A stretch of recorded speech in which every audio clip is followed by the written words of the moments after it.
CNN Philippines' The Story of the Filipino, Inspiring Stories for a Better World, in partnership with San Miguel Corporation, your world made better.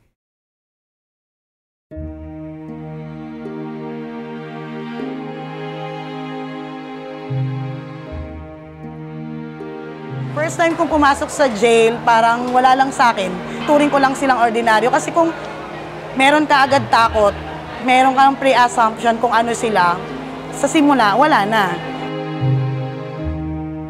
So, I miss Irene D. Barsaga, 35 years old, 10 years ng mobile teacher in Quezon City. Tumawag yung coordinator namin ng ALS na baka daw gusto ko magturo ng non-formal education sa loob ng bilangguan. So since isa ako sa, mahilig sa adventure, so bakit hindi po ma'am, sabi ko noon. Sa totoo, hindi pa ako natakot. So nung unang araw ko dito, very, very, cooperative mula sa warden hanggang sa yung mga inmates.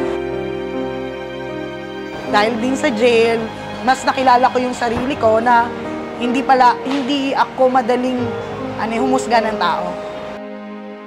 Kasi dito, syempre may mga kaso sila, hindi ko sila basta-basta inihusgahan.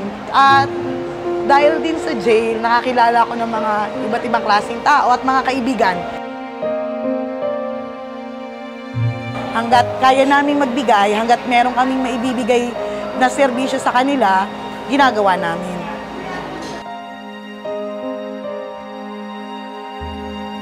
Parang nakita ko parang ang swerte. Kasi, syempre may marami tayong problema sa buhay. Pero pag nandito ka sa loob, parang ang swerte-swerte mo kasi meron palang mga tao na mas may malala ang problema.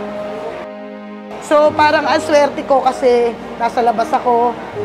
Pag nagturo ako dito, parang isang malaking achievement sa buhay.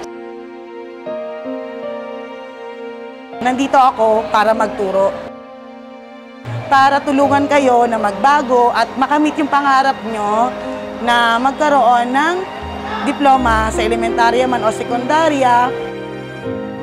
Nandito ako para sa inyo, para turuan kayong magbasa at magsulat.